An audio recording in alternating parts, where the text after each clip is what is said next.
Good morning students, कैसे हैं आप सभी लोग। देखिए बेटा, सिंथेसिस का मैंने आप लोग को कल इंट्रोडक्शन दिखाया था। देखिए बेटा, आज जो है हम क्या करेंगे, यहाँ पे देखिए क्या लिखा हुआ है, to combine simple sentence into one simple sentence. दो या दो से ज़्यादा सिंपल सेंटेंस हमें मिलेंगे और हम लोग क्या करेंगे, उसको सिंथेसिस करके जोड़ कर क्या करेंगे, एक सिंपल सेंटेंस में बदल देंगे। दो मिलेंगे और उसको किस में बदल देंगे, एक में बदल देंगे, मतलब जोड़ने का काम करेंगे। तो जब ऐसे दिया जाता है कि हमें सिंपल सेंटेंस में चेंज करना होता है दो या दो से ज़्यादा सेंटेंसेस को, तो उसके बदलने के कई तरीके होते हैं। फर्स्ट होता है बाय यूजिंग पार्टिसिपल। तो एक रूल्स होता है, पार्टिसिपल के द्वारा हम चेंज करते हैं। सेकंड होता है by using a preposition with a noun और अ जिरन। Next is by using the nominative absolute construction, and next by using infinitive, and next by using a noun or phrase in apposition. 6 by using adverb or adverbial phrase, and last by using an adjective or conjunction। तो इसके क्या क्या है, ये क्या होता है, ये नॉमिनेटिव एब्सोल्यूट क्या होता है, एपोजिशन क्या होता है, ये कैसे होगा, ये सारी चीज़ें मैं आपको बताऊंगा। लेकिन कैसे करूँगा, हम लोग कैसे करेंगे कि हम लोग एक एक करके पढ़ेंगे, और एक एक करके में भी ज़्यादा हड़बड़ी नहीं करेंगे, भागेंगे नहीं, आराम से पढ़ेंगे। तो सबसे पहले हम पढ़ने जा रहे हैं बाय यूजिंग पार्टिसिपल। और पार्टिसिपल में भी आप जानते हैं कि पार्टिसिपल में तीन पार्टिसिपल होते हैं आपके। There are 3 types of participle: present participle, past participle and perfect participle. तो आज हम लोग प्रेजेंट पार्टिसिपल से कैसे सेंटेंस को कंबाइन करते हैं, कैसे ज्वाइन करते हैं, आज हम लोग वो सीखेंगे। कल हम लोग पास्ट पार्टिसिपल सीखेंगे और उसके बाद हम लोग परफेक्ट पार्टिसिपल सीखेंगे। और जब पार्टिसिपल सीख लेंगे तब हम प्रीपोजिशन से कैसे जोड़ते हैं विद नाउन और जिरंड। फिर नेक्स्ट है नॉमिनेटिव एब्सोल्यूट से कैसे जोड़ेंगे, क्या क्या नियम होते हैं, कैसे पहचानते हैं, ये सारी चीज़ें हम लोग आराम से सीखेंगे। तो आराम से सीखना है, कोई हड़बड़ी नहीं करनी है, और धीरे धीरे हम लोग को प्रैक्टिस भी करनी है। ओके,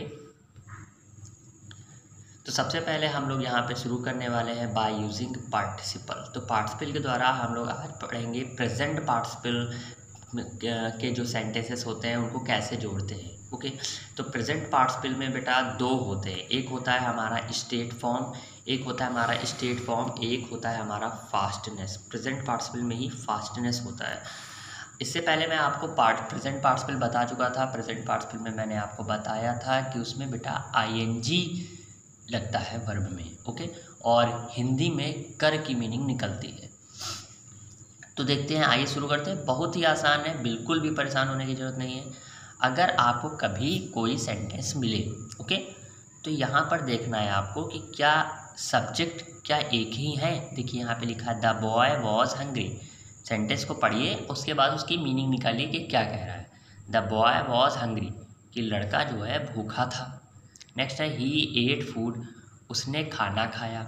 ओके, अब यहाँ पे देखिए लड़का और ये वह, ये दोनों एक ही लोग हैं। ओके ओके, तो जब कभी भी सब्जेक्ट एक हो और फिर इधर देखिए कि यहाँ पे लिखा है वॉज हंग्री, तो ये हंग्री जो है वो कोई वर्ब तो नहीं है।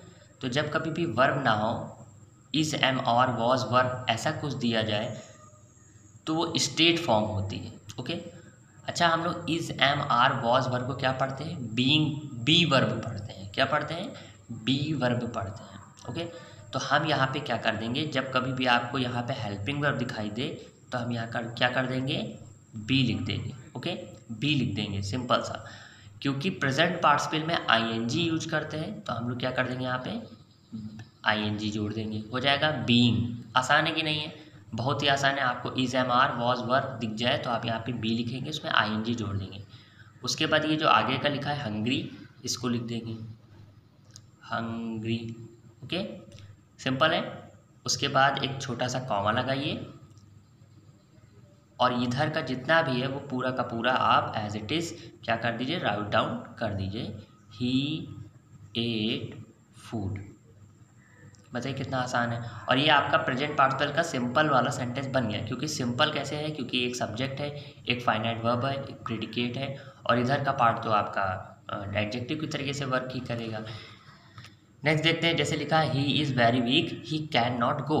तो यहाँ पे देखिए is am are was were मैंने अभी बताया, अगर आए तो आप क्या करेंगे, आप इसको यहाँ पे लिखेंगे बी लिखेंगे और उसमें आप ING जोड़ेंगे बीइंग, और ये उतारेंगे वेरी वीक, ओके, कॉमा लगाएंगे और ये पूरा का पूरा उतार देंगे ही कैन नॉट गो, ओके। देखिए यहाँ पर एक छोटी सी मिस्टेक हुई है, यहाँ पर ही का यूज़ नहीं होना चाहिए, ओके। यहाँ पर होना चाहिए द बॉय, क्या होना चाहिए, द बॉय, क्योंकि भाई अगर यहाँ पे ही उतार देंगे तो द बॉय गायब हो जाएगा, है ना। तो हम द बॉय लिख सकते हैं और ही को रिमूव कर सकते हैं, ठीक है। नाउन का होना ज़्यादा ज़रूरी होता है प्रोनाउन से। मीनिंग क्या निकल रही है, जैसे बीइंग हैंग्री तो बी मिस होता है होना, तो प्रेजेंट पार्टिसिपल में तो होकर निकलता है, तो हम कहेंगे हंग्री मिस होता है भूखा, भूखा हो कर, ओके, भूखा होकर लड़के ने खाना खाया। यहाँ पे वेरी वीक बहुत कमज़ोर हो कर, तो बहुत कमज़ोर होकर ही कैन नॉट गो, वह चल नहीं सकता। नेक्स्ट देखते हैं, बहुत ही आसान है। देखिए यहाँ पे लिखा है Ram is strong, Ram is strong. यहाँ देखिए फिर इज एम आर आया हुआ है, सब्जेक्ट देखिए सेम है दोनों, देखिए ऊपर वाले में भी सब्जेक्ट सेम थे, इज एम आर आया है। यहाँ पे क्या लिखेंगे बी में क्या जोड़ेंगे ING बीइंग, और फिर ये क्या है स्ट्रॉन्ग, तो यहाँ पे लिखिए स्ट्रॉन्ग, तो मीनिंग क्या निकलेगी मजबूत हो कर, ओके। फिर यहाँ पे लगेगी कॉमा और ये पूरा का पूरा क्या कर दीजिए उतार दीजिए कि मजबूत होकर उसने एक बॉक्स, राम ने, यहाँ पर नाउन का आना जरूरी है। अब लिखिए Ram can not live the, Ram can live the box, okay. तो यहाँ पर आप ही ना उतार के यहाँ क्या उतारेंगे राम, नहीं तो राम गायब हो जाएगा, है ना। तो मजबूत होकर और उसके बाद ये पूरा का पूरा उतार देंगे, ओके। आसान है, आपको केवल इज एम आर देखना है, वॉज वर्ड देखना है कि ये सेंटेंस में है कि नहीं, और सब्जेक्ट देखना है क्या सेम है। अगर सब्जेक्ट सेम है, इज एम आर है, तो आप वहाँ पे ऐसे बना सकते हैं, बस मीनिंग सही आ रही हो, ओके। अब हम लोग देखने जा रहे हैं फास्टनेस का। देखिए प्रेजेंट पार्टिसिपल में फास्टनेस होता है, मतलब एक काम और जो दो काम हो रहे होते हैं उनमें क्या हो रहा होता है बेटा कि एक साथ हो रहा होता है, बहुत ज़्यादा टाइमिंग का डिफरेंस नहीं होता है। तो यहाँ पे लिखा है जैसे Ram went into the garden he plugged flower, कि राम गार्डन में गया और उसने फूल तोड़ा। तो यहाँ देखिए सब्जेक्ट सेम है, ओके। तो आप यहाँ क्या कर दीजिए वेंट लिख दीजिए, है ना, और उसमें ING लगा दीजिए, तो वेंटिंग हो जाएगा। वेंटिंग कभी पढ़ा है आपने, नहीं पढ़ा है, तो आपने क्या पढ़ा है गो पढ़ा है कि नहीं। तो यहाँ आगे वाले में आप क्या कर दीजिए गो, उसमें लगा दीजिए ING, तो हो जाएगा गोइंग, यानी जा कर, कहाँ जाकर, into the garden, okay, sorry garden, into the garden, garden में जाकर कॉमा लगाया। फिर ये राम ने क्या किया प्लग्ड फ्लावर्स, फूल तोड़े। तो देखिए कितना आसान है, अगर आपको is am are was verb मिलता है तो बीइंग उतार देते, और अगर आपको कोई वर्ब मिल रही तो उसका ING उतार देना है, सिंपल तो है। जैसे लिखा है Ram heard a noise he ran out, कि राम ने शोर सुना और वह दौड़ा, है ना। तो आप क्या करिए हियर का क्या कर दीजिए यहाँ पे हियरिंग, सुनकर, हियर मिस होता है सुनना, सुनकर, क्या सुन के शोर सुनकर, कॉमा लगाया। कौन दौड़ा राम रैन आउट, आसान है कि नहीं। एक और देखते हैं, जैसे लिखा है टर्न इनटू द राइट, अब ये इम्परेटिव में आ गया, you can see clock tower. तो यहाँ पे अब देखिए यहाँ पे लिखा है टर्न इनटू द राइट, कि राइट मुड़कर। अब देखो किससे कहा जा रहा है ये बात, इम्परेटिव सेंटेंस में सब्जेक्ट छुपा होता है ना, तो ये किससे बात कही जा रही है भाई, तुमसे कही जा रही है कि तुम मुड़ो। जैसे हम लोग कहते हैं ओपन द डोर, तो किससे कहा जा रहा है ओपन द डोर, तुमसे कहा जा रहा है, यानी यू छुपा हुआ है, सब्जेक्ट यू जो है वो सेम है। तो आप कुछ ना करिए, टर्न का क्या कर दीजिए टर्निंग, यानी मुड़कर, कहाँ मुड़कर, किस तरफ मुड़कर, राइट में मुड़कर। देखिए कुछ करना ही नहीं, ING फॉर्म लिखनी है और आगे का उतार देना है, फिर यहाँ कॉमा लगाना है और इधर वाला पूरा का पूरा एज इट इज़ उतार देना है, you can see clock tower. आसान है कि नहीं आसान है, हाँ। तो इस प्रकार हमने आज पढ़ा कि प्रेजेंट पार्टिसिपल में जो फास्टनेस होता है, जो स्टेट होता है, वो उसको कैसे किया जाता है। अब हम लोग क्या करेंगे, हम लोग एक्सरसाइज सॉल्व करेंगे। एक्सरसाइज भी बहुत ज़रूरी चीज़ होती है, तो हम लोग एक्सरसाइज भी सॉल्व करेंगे। यहाँ पे लिखा है दे सॉ द फ्लेम, कि उसने आग को देखा। दे रैन, उन्होंने आग को देखा। दे रैन टूवर्ड द बर्निंग हाउस, और वे घर, जलते हुए घर की तरफ भागे।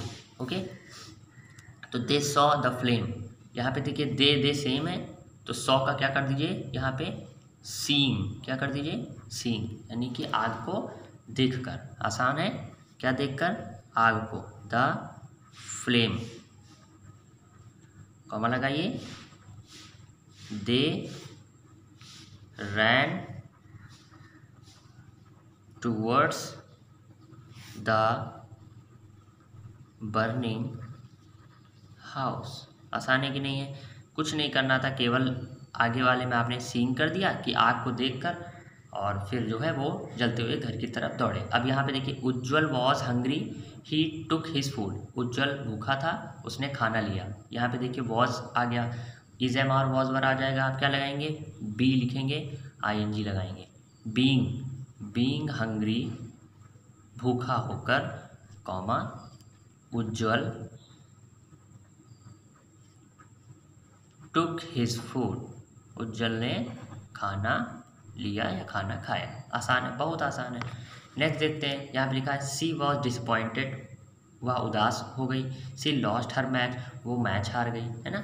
अब देखिए अगर इसको आप ऐसे बनाएंगे कि is am are was word देखेंगे, आप यहाँ लिखेंगे बी, लिखेंगे बीइंग डिसअपॉइंटेड, यानी कि उदास होकर वह मैच हार गई। कैसा लगा सेंटेंस, उदास होकर कोई मैच कभी हारता है नहीं। आपको ये लिखना चाहिए कि मैच हारकर वह उदास हो गई, ये सही है। यानी सेंटेंस ज़रूरी नहीं कि हर बार आपको आगे ही मिले, हो सकता है पीछे वाला सेंटेंस ही आगे आ जाए। तो यहाँ पे आप यहाँ से स्टार्ट करेंगे, आप लिखेंगे लॉसिंग हर मैच, अपना मैच हार कर, शी वॉज डिसअपॉइंटेड। देखा बच्चों, इसमें क्या हो जाता है कि ज़रूरी नहीं होता है कि आपको वैसा मिले, एकदम रखा मलाई जैसा सेंटेंस मिले, आप उसको तुरंत चेंज कर दें। हो सकता है सेंटेंस इधर कर दिया जाए, क्योंकि इधर से मीनिंग नहीं निकल पा रही है कि उदास होकर मैच हार गए। ये हो सकता है कि मैच हार कर वह उदास हो गई, ये सेंटेंस किया जा सकता है, लेकिन पहला वाला नहीं। तो इस बात का भी आपको पढ़कर आपको सेंस लगाना है कि कह क्या रहा है, कैसे बोल रहा है। नेक्स्ट देखते हैं, जैसे लिखा है a man was crying for help, कि एक आदमी जो है वो हेल्प के लिए रो रहा था, चिल्ला रहा था। ही वॉज इंजर्ड, वह घायल था। अब देखिए यहाँ पे वॉज क्राइंग आया है, ये बिना देखे कि यहाँ पे वॉज के बाद कोई वर्ब है कि नहीं, आप उठा के पता चला यहाँ पे बीइंग लिख दें कि बीइंग क्राइंग। अगर आप बीइंग क्राइंग लिख देंगे तो देखिए कितनी बड़ी मिस्टेक होगी। यहाँ पे अगर आप लिख दें बीइंग, ओके चलिए लिख देते हैं, लिख दिया मैंने बीइंग, ओके, और ये क्राइंग लिख दिया, बीइंग क्राइंग फॉर हेल्प, ठीक है। अब देखिए आईएनजी यहाँ पर भी, आईएनजी यहाँ पर भी, तो ये पूरा क्या हो जाएगा, टोटली रॉन्ग हो जाएगा, है ना। और मीनिंग भी क्या निकलेगी, चिल्लाकर, होकर, मतलब चिल्लाना, होकर, कुछ समझ में ही नहीं आएगा, है ना, सब गलत हो जाएगा। तो एक आदमी मदद के लिए चिल्ला रहा था, वो इंजर्ड था, तो हमें ये बोलना चाहिए कि चोटिल होकर एक आदमी चिल्ला रहा था मदद के लिए। तो इधर वाले सेंटेंस से बनाना है हमको, क्योंकि यहाँ पे वॉज भी आया है, तो हम यहाँ पे लिखेंगे being injured a man was crying for help, okay. Next देखिए यहाँ पे लिखा हुआ है कि राणा प्रताप ड्रिव हिज स्वॉर्ड, अब राणा प्रताप ने अपनी तलवार निकाली। ही अटैक्ड हिज एनिमी, उन्होंने अपने दुश्मन पे अटैक किया। तो आप कैसे बोलेंगे, ड्रिव है ना, तो हम यहाँ लिखेंगे ड्रॉइंग हिज स्वॉर्ड, कि अपनी तलवार निकाल कर, है ना। राणा प्रताप